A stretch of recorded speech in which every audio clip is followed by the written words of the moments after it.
यदि lymphatic system वाला कोई भी कैंसर हुआ है या कार्सिनोमा हुआ है, कहाँ पर, लिम्फेटिक वाले में यहाँ पे इनको यूज़ किया जाएगा। मीथोट्रेक्सेट यहाँ पे नहीं होगी, बट ये भी एंटी कैंसर ड्रग है। यहाँ पे कॉमनली जो यूज़ की जाती है ओवेरियन कैंसर के लिए वो होती है सिस्प्लेटिन। क्या होगी? सिस्प्लेटिन। फिर यहाँ पर ओव्यूलेशन कैन बी इवालुएटेड बाय, तो ओव्यूलेशन को इन कौन सी मेथड के थ्रू आप चेक कर सकते हैं कि आने वाले हैं ओव्यूलेशन या एग रिलीज होने वाला है। ऑप्शन में cervical mucus, cervical colour, cervical dilatation या फिर सर्वाइकल इफासमेंट। तो डायलिटेशन इफासमेंट तो लेबर के दौरान आपको देखने को मिलेगा। नॉर्मली आपको यहाँ पे ओनली ओव्यूलेशन चेक करना है तो वो सर्वाइकल म्यूकस के थ्रू ज़्यादा अच्छे से पता चलेगा। जितना ज़्यादा स्टिकी म्यूकस होगा दैट मीन्स आपका जो एग है वो रिलीज़ होने वाला है। करने के लिए बेसल बॉडी टेम्परेचर भी यूज़ किया जाता है।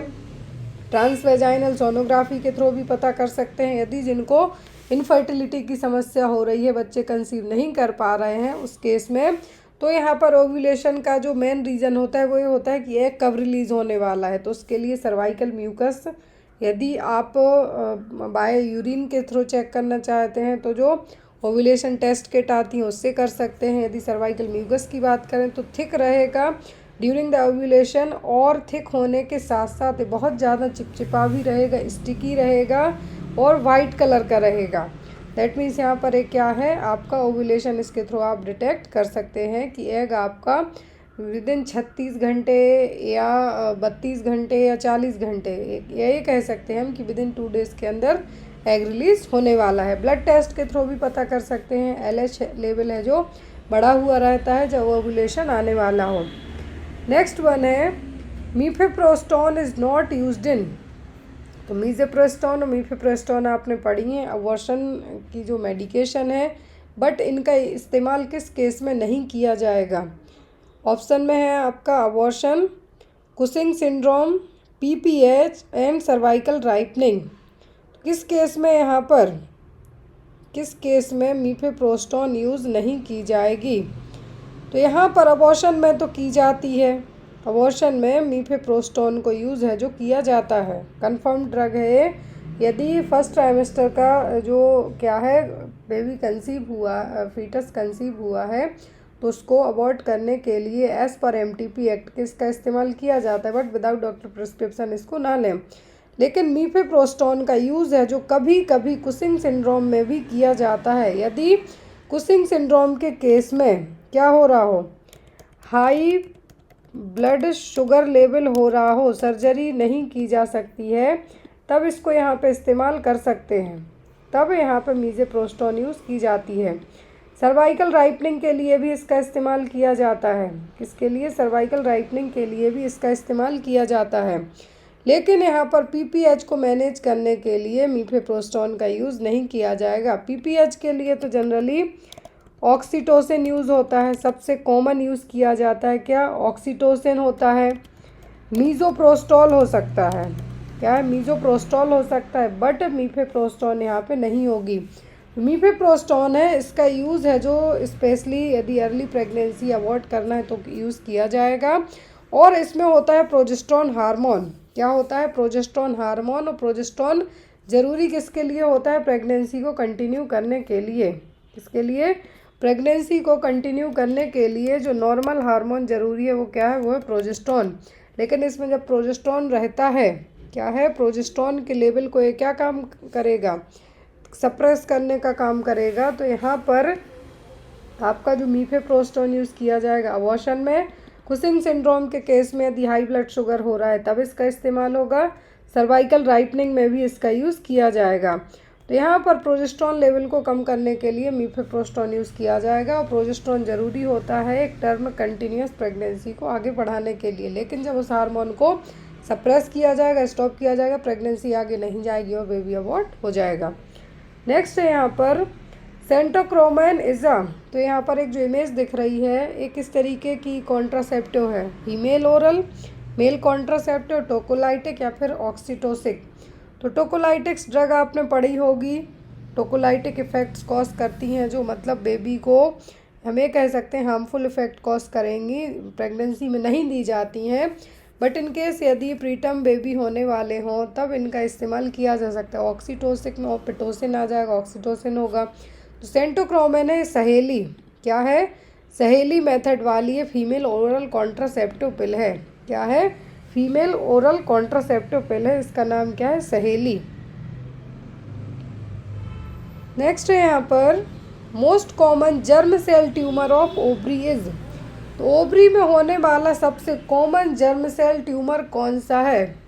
डिसजर्मिनोमा, डर्मोइड, स्ट्रोमा ओवरी या फिर टॉक्सोप्लाज्मोसिस। ये सब कंडीशन ओवरी में होती हैं, लेकिन सबसे कॉमन जर्म सेल ट्यूमर की बात की जा रही है तो वो होता है डर्मोइड। जस्ट लाइक सिस्ट जैसे बनेंगी, इसमें कैसे बनेंगी, सिस्ट जैसे बनेंगी ओवरी में। तो ये क्या है, डर्मोइड जर्म सेल ट्यूमर है। देखिए दो तरीके का ट्यूमर होता है ओवरी में, एक होता है कौन सा, डिसजर्मिनोमा, जो कि मैलिग्नेंट है। मैलिग्नेंट का मतलब स्प्रेड आउट होगा। लेकिन एक जो दूसरा सबसे कॉमन होता है डर्मोइड सिस्ट, जिसमें कभी कभी पता ही नहीं चलता कि ओवरी में जर्म सेल है जो डेवलप होना, जर्म सेल ट्यूमर का जो डेवलपमेंट स्टार्ट हो गया है।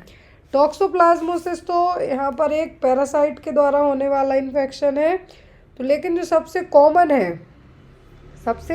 है वो क्या होगा यहाँ पर, वो होगा डर्मोइड सिस्ट। क्या होगा, डर्मोइड सिस्ट। और यहाँ पर ये जो एक और ऑप्शन दिया गया है, क्या है, स्ट्रोमा ओवरी। क्या है, स्ट्रोमा ओवरी रेयर टाइप का टेराटोमा है जो कि थायराइड टिश्यू में देखने को मिलेगा। यहाँ पर आपको जो ओवरी नाम दिया गया है तो यहाँ पे थायराइड में होने वाली प्रॉब्लम, लेकिन यदि थायराइड में प्रॉब्लम है तब उसके कारण हो सकता है। बट जो कॉमन यहाँ पे होगा, जो कि एक तरीके का क्या है, बिनाइन ट्यूमर है। और ये हम बात करें तो ये क्या है यहाँ पर, मैलिग्नेंट। आपको याद रखना है मैलिग्नेंट हमेशा स्प्रेड होता है, और बिनाइन वहीं अपनी ग्रोथ करेगा, स्लो ग्रोथ करेगा। नेक्स्ट है यहाँ पर best parameter to estimate age in first trimester is. यदि फर्स्ट ट्राइमेस्टर चल रहा है तो बेस्ट इंडिकेटर क्या होगा कि बेबी की जो लेंथ है वो क्या है, या बच्चा कितना है, या फर्स्ट ट्राइमेस्टर को फाइंड आउट करने के लिए कौन सा तरीका बेस्ट होगा, crown rump length, BPD, corrected BPD, या फिर हेड सरकमफेरेंस, क्या होगा।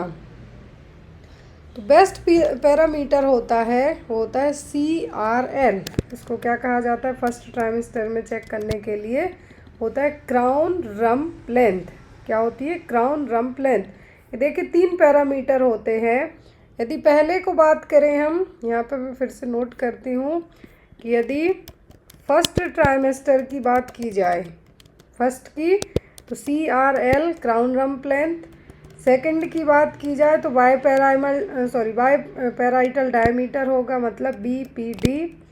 यदि थर्ड की बात की जाए तो फीमर लेंथ से सबसे अच्छा पता चलता है, किससे, फीमर लेंथ से, क्योंकि जब तक बच्चे की फीमर बोन है, जो सबसे लॉन्गेस्ट बोन है, वो भी बन जाती है। तो यहाँ पर तीनों के लिए फर्स्ट पूछा तो CRL, सेकंड पूछा तो BPD, थर्ड पूछा तो फीमर लेंथ। अभी देखिए जो क्राउन रम्प लेंथ है, इसको चेक कैसे किया जाता है, सबसे एक एक्यूरेट मेथड भी कंसीडर होती है। यदि आप अपना LMP भूल गए हैं, सोनोग्राफी में आप गए बताने, अब वहाँ पे समझ में नहीं आ रहा कि कितने हफ्ते की प्रेगनेंसी है, तो इनिशियल 13 वीक्स तक का, 13 वीक्स 14 दिन तक, 13 वीक्स 6 डे हैं, मतलब एक हाई एक्यूरेसी पता करने के लिए कि कितने दिन का फीटस है, जेस्टेशनल एज क्या है, सबसे अच्छा पता चलेगा किससे, क्राउन रम्प लेंथ से।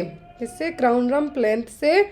और यहाँ पर क्योंकि इस टाइम पर जो ट्रांसवेजाइनल सोनोग्राफी यदि की जाती है तो यहाँ पर अर्ली एम्ब्रियोनिक स्ट्रक्चर्स भी डेवलप होते हैं इनिशियल फर्स्ट ट्राइमेस्टर में। तो यहाँ पर CRL से अच्छा कोई भी मेथड नहीं होगी जो फर्स्ट ट्राइमेस्टर में बता पाएगी कि कितना है जो बच्चे की हाइट लेंथ हुई है। तो यहाँ पर सेफेलिक पोल से रम्प ऑफ द एम्ब्रियो, कहाँ से, सेफेलिक से लेके यहाँ पे रम्प ऑफ द एम्ब्रियो तक यहाँ पे चेक किया जाएगा।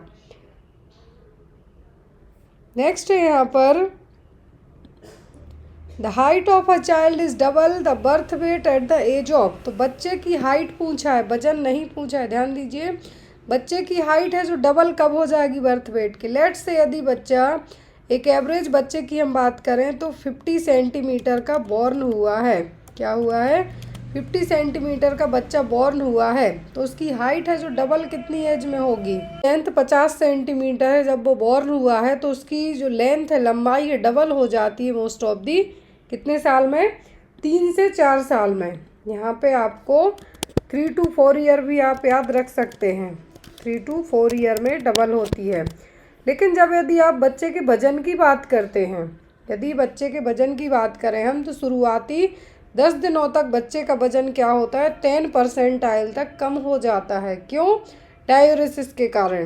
किसके कारण? डायूरेसिस के कारण। लेकिन बच्चे का वजन डबल होने की बात करें हम तो 5 to 6 मंथ में हो जाएगा। ट्रिपल की बात करें तो 1 साल में हो जाएगा, और 4 गुने की बात करें तो 2 साल में हो जाएगा। यहाँ पे देखिए लिखा भी हुआ है, डबल होता है 5 से 6 महीने में, ट्रिपल हो जाएगा 1 साल में, और क्वाड्रिपल मतलब 4 गुना हो जाएगा 2 साल में। बच्चा यदि 2.5 किलो का पैदा हुआ है तो डबल उसका वजन 6 महीने में हो जाएगा, 5 kg हो जाएगा। एक Indian normal healthy term baby की हम बात करें 2.5 kg से 3.5 kg तक के बॉर्न होते हैं, तो यहाँ पे डबल, ट्रिपल, क्वाड्रिपल 4 गुना 2 साल में हो जाएगा। बट हाइट है जो ऐसे नहीं बढ़ेगी कि बच्चे की हाइट 6 महीने में डबल हो जाए। हाइट है जो यहाँ पर स्लोली बढ़ेगी। 1 साल में कितना? 50%। कितना? यदि बच्चे का वजन बच्चे की लंबाई 50 सेंटीमीटर के साथ वो पैदा हुआ है तो उसकी हाइट है जो डबल होने में उसको मे बी 3 से 4 साल तक का समय लग जाएगा। तो यहाँ पर 1 साल में कितना? 50% बढ़ेगी, दूसरे में 75, तीसरे चौथे में जाते जाते फिर तीसरे साल से हाइट थोड़ा स्लो होती है। जब चौथे साल तक पहुँचेगा तब बच्चा अपना 100 सेंटीमीटर हाइट को कवर कर पाएगा।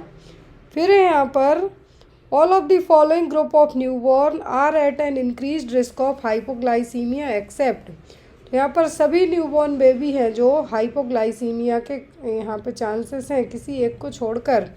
Birth asphyxia, maternal diabetes, large for gestational age, term AGA baby on exclusive breast feeding. तो सभी न्यूबॉर्न बेबीज़ को चांस है हाइपोग्लाइसीमिया होने के, किसी एक को छोड़कर। बर्थ एस्फेक्सिया रीज़न हो सकता है। लार्ज साइज बेबी नॉर्मल है, यदि माँ को क्या हुआ है यहाँ पे डायबिटीज़ रही है तब, तो हाइपोग्लाइसीमिया बच्चे को होगा ही होगा। तो यहाँ पे लार्ज साइज बेबी होते हैं यदि जेस्टेशनल डायबिटीज़ है तो। अब यहाँ पर जो according to gestational age, term AGA का मतलब है अकॉर्डिंग टू जो जेस्टेशनल एज बेबीज़ हैं, तो यहाँ पर उनका जो बर्थ वेट है, क्या है? बर्थ वेट है शुरुआती टाइम पर क्या होता है? कम होता है। तो यहाँ पर 10th एंड 90 परसेंटाइल तक होते हैं यहाँ पे बच्चे, 10th और 19th परसेंटाइल तक जो एजीए बेबी होंगे तो यहाँ पर उनको भी यहाँ पे चांसेस रहेगा। लेकिन यदि मैटरनल डायबिटीज़ है तो यहाँ पर एक्सेप्शनल फैक्टर में आपका जाएगा। किस में? एक्सेप्शनल फैक्टर में ये आपका जाएगा। फिर है यहाँ पर आपको question, the following are recognised sign of raised intracranial tension in a 9 month old infant with hydrocephalus except. देखिए यहाँ पे बच्चे की उम्र कितनी दी गई है? 9 मंथ है जो बच्चे की उम्र दी गई है। बेबी है, 9 मंथ का इन्फेंट है और उसको हाइड्रोसेफेलस है। हाइड्रोसेफेलस में क्या होगा? लार्ज हेड का बेबी हो जाएगा, आईसीपी बढ़ जाएगा, सीएसएफ ऑक्यूमुलेट होगा। तो सभी साइन है, किसी एक को छोड़कर। Bulging fontanelle, increased in head size, papilloedema या फिर सनसेट साइन। सनसेट साइन देखने को मिलेगा ही मिलेगा। हेड साइज बढ़ जाती क्योंकि सीएसएफ एक्यूमुलेट होगा। फॉन्टेनेल भी वल्ज रहेंगे, आगे की तरफ रहेंगे क्योंकि शुरुआत में फॉन्टेनेल क्लोज नहीं होते हैं। तो यहाँ पर जो पेप्लिडेमा होगा ये देखने को मिलता है चिल्ड्रंस में। किसमें? चिल्ड्रंस में। जो एज चिल्ड्रन है उनमें ये साइन देखने को मिलेगा पेप्लिडेमा, बट इन इन्फेंट्स में नहीं होगा। इन्फेंट्स में जो साइन देखने को मिलते हैं, bulging fontanelle, rapid increase in head circumference, that means head size large रहेगी, स्कैल्प बेंस विजुअलाइज होंगी, प्रोमिनेंट का मतलब प्रॉपर दिखेंगी, बच्चा वॉमिट करेगा, क्राई भी करेगा, लिथार्जिक भी रहेगा।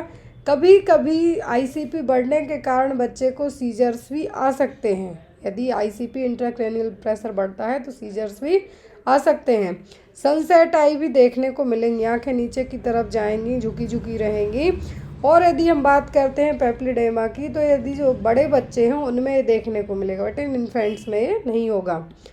फिर यहाँ पर pulmonary plethora is seen in all except, pulmonary plethora सब में देखने को मिलेगा किसी एक को छोड़कर। वेंट्रिकुलर सेप्टल डिफेक्ट है, atrial septal defect, Fallot of tetralogy और टेरेटोलॉजी ऑफ फैलेट पढ़ सकते हैं आप, और है पीडीए पेटेंट डक्टस आर्ट्रियोसस। तो पल्मोनरी प्लेथोरा देखने को मिलेगा किसी एक को छोड़कर। तो पल्मोनरी प्लेथोरा का मतलब होता है कि जो पल्मोनरी वेस्कुलरिटी है या फिर परफ्यूजन है वो क्या रहेगा, हाई रहेगा। क्या रहेगा, वेस्कुलरिटी बढ़ी हुई हो या फिर पल्मोनरी परफ्यूजन हो, तो चेस्ट एक्सरे में कंडीशन देखने को मिलेगी। और ये देखने को मिलती है जनरली कंजेनाइटल हार्ट डिसीज़ के एएसडी में, पीडीए में, वीएसडी में। लेकिन आपका जो टेरेटोलॉजी ऑफ फैलेट है उस केस में देखने को नहीं मिलेगा। कुछ इन सम केसेस में साइनोटिक कंजेनाइटल हार्ट डिसीज़ में देखने को मिलेगा, लेकिन ना के बराबर। तो यहाँ पर भी आप क्या कह सकते हैं कि फैलेट ऑफ टेरेटोलॉजी और टेरेटोलॉजी ऑफ फैलेट में देखने को नहीं मिलेगा। यहाँ पर तो होता है बूट शेप्ड हार्ट। नर्सिंग के हिसाब से यदि हम अंदाज़ा लगाएं तो यहाँ पर आपको एग्ज़ाम में जो क्वेश्चन बनता है सबसे कॉमन वो होता है टेरेटोलॉजी ऑफ फैलेट में बूट शेप्ड हार्ट। नेक्स्ट है यहाँ पर for NRR to be 1 couple protection rate should be, CPR कितना होना चाहिए यदि NNR 1 आई है तो, CPR कपल प्रोटेक्शन रेट है यहाँ पर, कार्डियोपल्मोनरी रिससिटेशन नहीं है। तो यदि NRR 1 है तो कपल प्रोटेक्शन रेट 60% होना चाहिए। कितना होना चाहिए, 60%। फिर यहाँ पर small pox vaccine was invented by, तो स्मॉल पॉक्स वैक्सीन की खोज किसने की थी, लुईस पास्चर ने, एडवर्ड जेनर, पाउल एग्नी या फिर जॉनसनो। ये सभी जो यहाँ पर माइक्रोबायोलॉजिस्ट के नाम दिए गए हैं, अलग अलग एग्जाम में अलग अलग तरीके से आते ही हैं। जैसे जॉनसनो को फादर ऑफ एपिडेमियोलॉजी कहा जाता है। स्मॉल पॉक्स के लिए कौन है यहाँ पर, तो वो एडवर्ड जेनर, जिन्होंने सबसे पहली फर्स्ट वैक्सीन की खोज की थी। ये भी आपको याद रखना है, जो फर्स्ट वैक्सीन की डिस्कवरी हुई थी वो थी स्मॉल पॉक्स वैक्सीन, और खोज किसने की थी, एडवर्ड जेनर ने। फिर है यहाँ पर first disability census is done in the year. एक क्वेश्चन आपको आता है कि जनगणना सेंसस है जो कब होता है, तो हर 10 साल में होता है। लास्ट कब हुआ था, 2011 में, उसके बाद से नहीं हुआ। होना था बट कोविड के कारण नहीं हो पाया, भी पता नहीं कब होगा। लेकिन जो यहाँ पे फर्स्ट डिसेबिलिटी सेंसस की बात की जा रही है तो हुआ था 1981 में। कब कंडक्ट किया गया था, 1981 में। फिर यहाँ पर Japanese encephalitis is caused by, तो जैपनीज इंसेफ्लाइटिस किसके द्वारा होता है, Culex, Aedes, Mansonia, Anopheles. Japanese encephalitis JE है जो कॉमन, तो इसका क्या है, वायरस है। जैसे डेंगू मच्छर काटेगा तब वायरस आपके अंदर एंटर होगा, वैसे ही यहाँ पर जैपनीज इंसेफ्लाइटिस का वायरस है। क्या है, जैपनीज इंसेफ्लाइटिस का वायरस है। जब क्यूलेक्स मॉस्क्यूटो बाइट करेगा, क्यूलेक्स मॉस्क्यूटो बाइट करेगा तब वो वायरस आपकी बॉडी में एंटर करेगा, तब जाके जैपनीज होगा। तो यहाँ पर जैपनीज इंसेफ्लाइटिस का जो मेन रीज़न है क्या होगा, क्यूलेक्स मॉस्क्यूटो। फिर है यहाँ पर who is regarded as father of the public health, public health के फादर कौन है। ऑप्शन है आपको John Snow, cholera, Robert Koch या फिर लुईस पास्चर। तो फादर ऑफ पब्लिक हेल्थ कौन होंगे यहाँ पर, तो पब्लिक हेल्थ के फादर हैं वो है जॉन स्नो। क्या है, जॉन स्नो। यहाँ पे आप इनका नाम है जो याद रखिए, क्या है, जॉन स्नो। कोलेरा जो यहाँ पे नाम है, क्या है, कोलेरा है जो यहाँ पर, जो विब्रियो कोलेरा नाम का एक बैक्टीरिया तो है ही है। कोलेरा एक यहाँ पे कौन है, साइंटिस्ट है, इन्होंने भी एक खोज की है।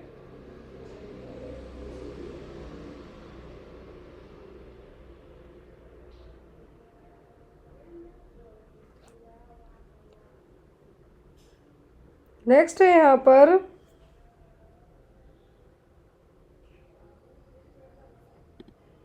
Average number of mites found on the body in a person suffering from scabies is. तो यदि किसी पर्सन के लिए क्या स्केवीज है, तो यहाँ पर आपने पढ़े हैं ईच माइट, कितने ईच माइट होंगे तब पता चलेगा कि इसको स्केवीज हुआ है। 1 से 2, 5 से 10, 10 से 15 या 15 से 20।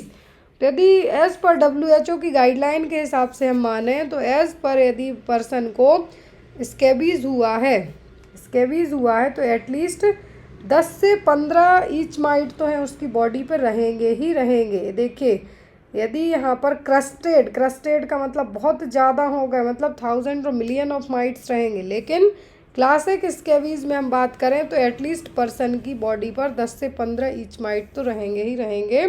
तो यहाँ पर यदि क्रस्टेड की बात करें मतलब बहुत ज़्यादा अनकाउंटेबल हो रहे हैं, मिलियंस में जा रहे हैं, तो माइट नंबर क्या है, मिलियंस, हज़ार में होंगे।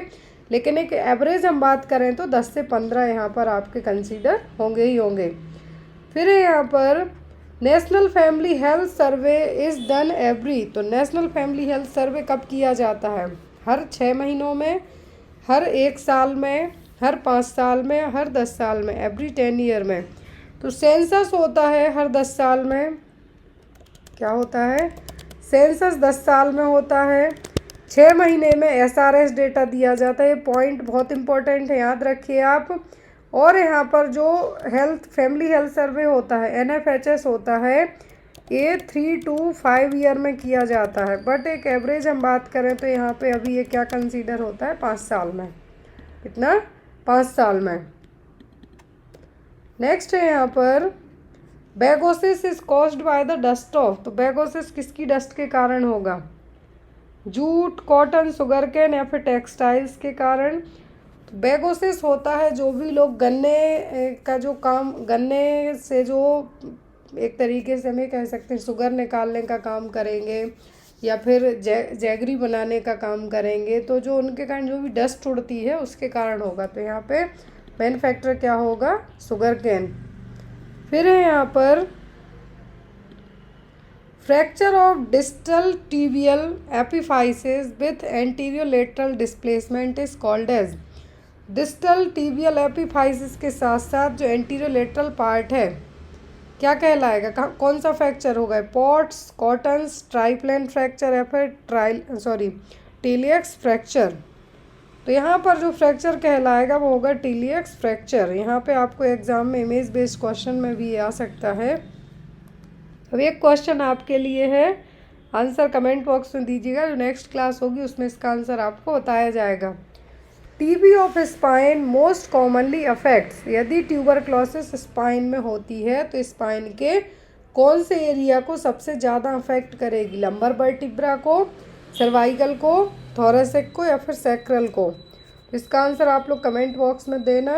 इसके आगे की जो क्लास होगी उसमें इसका आंसर आपको दिया जाएगा। और जो भी आपके डाउट वगैरह रह जाते हैं क्लास को लेके या PDF वगैरह को लेके, तो आप बेझिझक होके पूछ सकते हैं। Thank you, bye bye.